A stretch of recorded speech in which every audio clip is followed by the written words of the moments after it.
Iran মার্কিন Israel যুদ্ধ পরিস্থিতি ক্রমেই ঘনীভূত হচ্ছে। কেউ কারো প্রতি দয়া দেখাচ্ছে না, এইটুকু।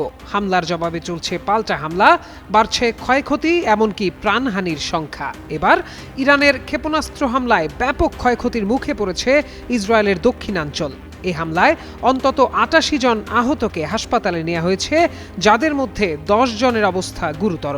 শনিবার ইসরায়েলের দক্ষিণাঞ্চলের আরাদ শহরে একটি ইরানি ক্ষেপণাস্ত্র আঘাত আনে। ইসরায়েলের আকাশ প্রতিরক্ষা ব্যবস্থা সেটি প্রতিহত করতে ব্যর্থ হয়। এছাড়াও দক্ষিণ ইসরায়েলের আরেক শহর ডিমোনাতেও হামলার খবর পাওয়া গেছে।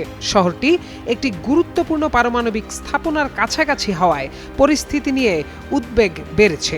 ইসরায়েলের প্রধানমন্ত্রী বেনিয়ামিন নেতানিয়াহু এই ঘটনাকে খুব কঠিন এক সন্ধ্যা হিসেবে বর্ণনা করেছেন। তিনি জানান, হামলার পর তিনি আরাদ শহরের মেয়রের সঙ্গে কথা বলেছেন এবং পরিস্থিতি নিবিড়ভাবে পর্যবেক্ষণ করছেন। শনিবার সামাজিক যোগাযোগ মাধ্যম এক্সে নেতানিয়াহু এ বার্তা দেন। তিনি জানান, জরুরি ও উদ্ধারকারী বাহিনীকে আরও শক্তিশালী করছেন তিনি। এছাড়াও দেশজুড়ে নাগরিকদের হোম ফ্রন্ট কমান্ডের নিরাপত্তা নির্দেশনা মেনে চলার আহ্বান জানান।